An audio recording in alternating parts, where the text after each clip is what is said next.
Class में आप सभी का स्वागत है। सुप्रभात, नमस्कार बच्चों।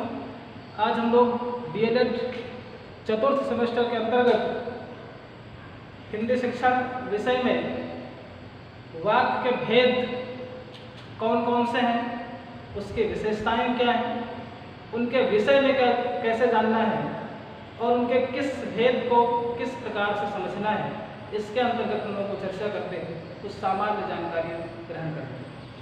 सबसे पहले हम लोग बात करते हैं कि वाक्य के भेद कैसे जाने जाते हैं।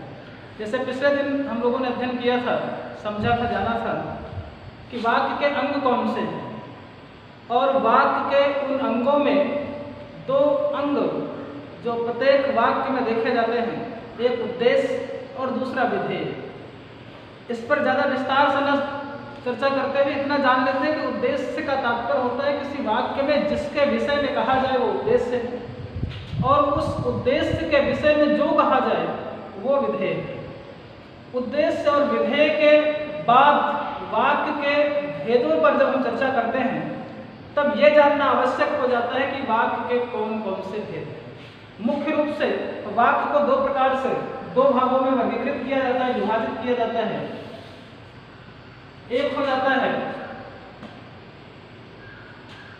रचना की दृष्टि से,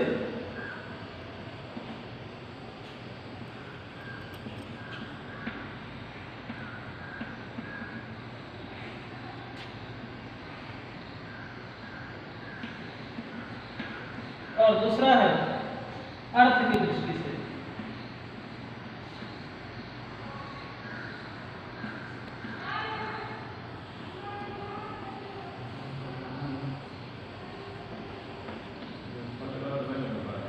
रचना की दृष्टि से का तात्पर्य है कि वाक्य की रचना कैसी है, वाक्य को लिखा कैसे गया, उसके लिखने के तरीके पर बात की जाती है। और अर्थ की दृष्टि से अगर बात की जाए तो उस वाक्य का अर्थ कैसा है, निषेधात्मक है, विधानवाचक है अथवा किसी और प्रकार से प्रश्नवाचक है या आज्ञावाचक है, तो इस आधार पर बात की जाती है कि अर्थ की दृष्टि से कैसा है। और रचना की दृष्टि से अगर बात करते हैं तो उस वाक्य को लिखा कैसे जाता है। आइए इन भेदों के प्रभेदों पर चर्चा कर लेते हैं। जैसे रचना की दृष्टि से अगर बात की जाए तो इसके तीन भेद किए जाते हैं। रचना की दृष्टि से तो वाक्यों को तीन भागों में बांटा जाता है। एक होता है सरल वाक्य,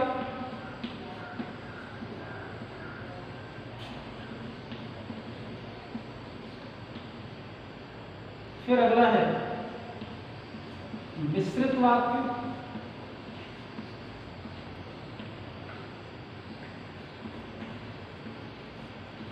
और फिर है संयुक्त वाक्य।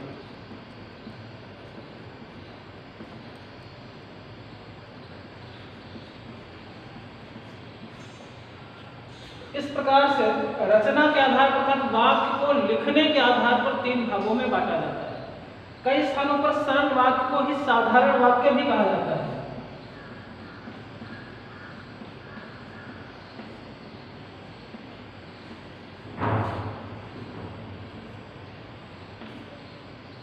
सरल वाक्य का ही दूसरा नाम साधारण वाक्य है। इसकी परिभाषा के लिए कहा जाता है कि जिस वाक्य में एक क्रिया हो और एक ही उद्देश्य की प्राप्ति हो अथवा एक ही उद्देश्य की पूर्ति के लिए एक क्रिया को संपन्न करने के लिए एक कर्ता की बात की जाए, वो सरल वाक्य कहलाता है, वो साधारण वाक्य होता है। जैसे कहा जाए कि मोहन गेंद से खेलता है।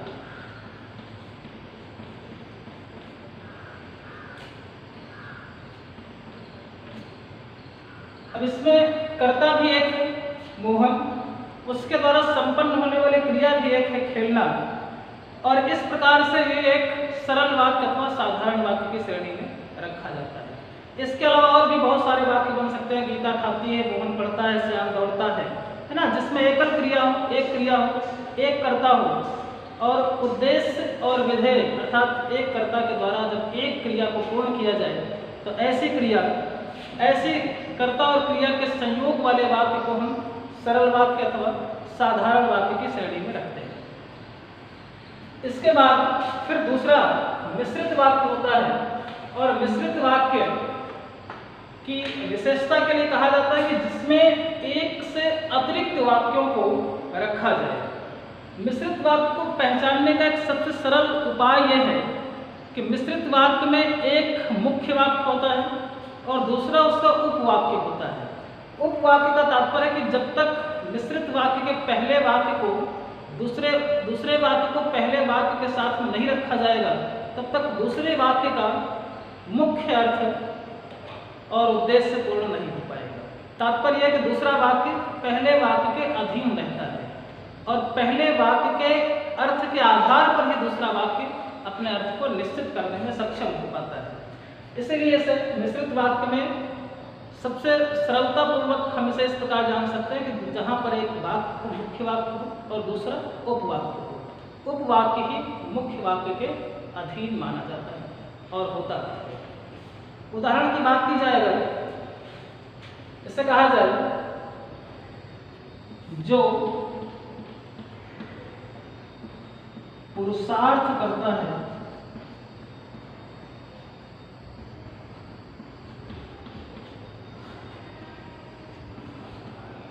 वह फल पाता है।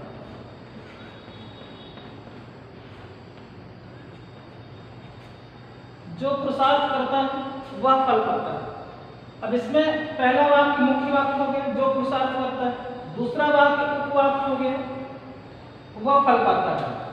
अब अगर मुख्य वाक्य को हटा दिया जाए और ये बात की जाए कि वह फल पाता है, तो इस वाक्य का जो शब्दगत अर्थ है वो तो पता चल रहा है कि वह फल पाता है, परंतु कौन फल पाता है, कर्म करने वाला पाता है कि कर्म नहीं करने वाला पाता है कि अनायास पा जाता है, ये जानना मुश्किल हो जाता है और उद्देश्य की पूर्ति नहीं हो पाती है। और उद्देश्य की पूर्ति के लिए उपवाक्य के साथ में मुख्य वाक्य का होना आवश्यक है और इसीलिए इस उपवाक्य को मुख्य वाक्य के अंतर्गत अधीन माना जाता है। यही सबसे सरल और सबसे आसान इसकी पहचानने की क्रिया है। इसके बाद फिर हम लोग बात कर लेते हैं कि संयुक्त वाक्य। संयुक्त वाक्य में कहा जाता है कि इसमें एक से अधिक वाक्यों को एक साथ जोड़ा जाता है और जोड़ने की जो क्रिया है वो कुछ समुच्चय बोधक शब्दों के द्वारा किया जाता है। शब्द कैसे होंगे? समुच्चय बोधक।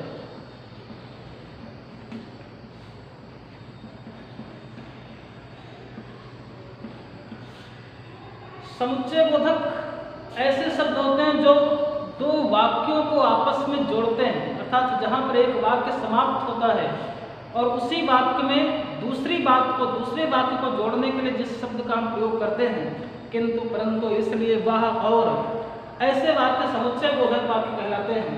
अर्थात जिन वाक्यों में एक से अधिक वाक्य हो और उसके साथ साथ किसी समुच्चय बोधक शब्द का प्रयोग किया गया हो, ऐसे वाक्य को संयुक्त वाक्य कहा जा सकता है।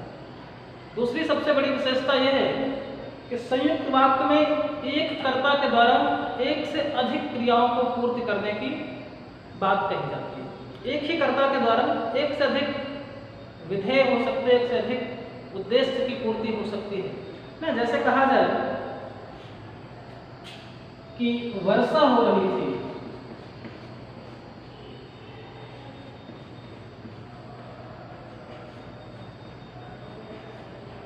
इसलिए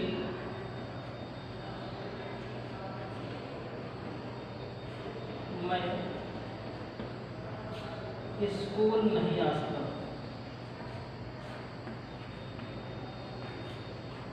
स्कूल नहीं आ सका तो मैं स्कूल नहीं जा सका।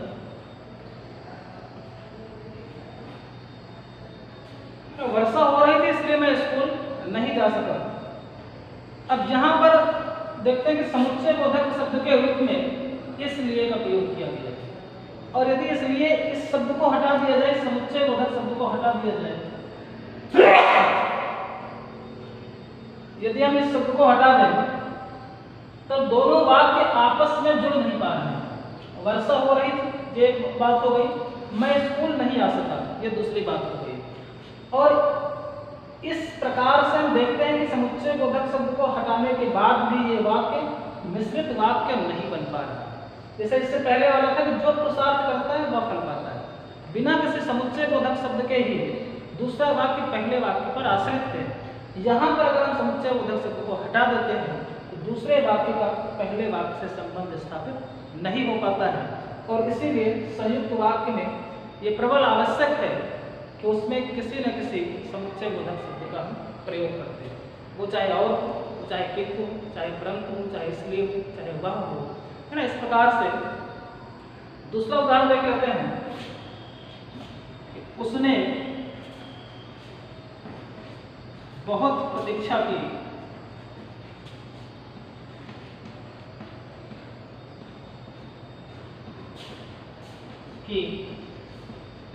परंतु आप नहीं आए।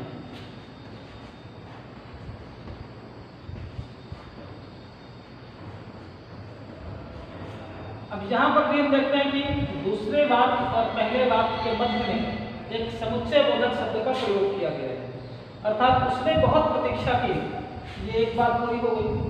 आप नहीं आए, ये दूसरी बात पूरी हो गई, और समुच्चय बोधक शब्द को हटा दिया जाएगी, तब फिर ये दोनों अपना अलग अलग अर्थ प्रकट करते हैं। और जैसे ही हम इस शब्द को जोड़ देते हैं और यह दोनों वाक्य आपस में जुड़ जाते हैं, और इसीलिए इस जोड़ने की क्रिया के कारण ही शायद इसका नाम संयुक्त वाक्य रखा गया होगा। संयुक्त का तात्पर्य दोनों का एक साथ जुड़ना अथवा दोनों का एक साथ प्रयोग हो जाना, और प्रयोग करने के लिए किसी व्यवस्थित शब्द का प्रयोग करते हैं।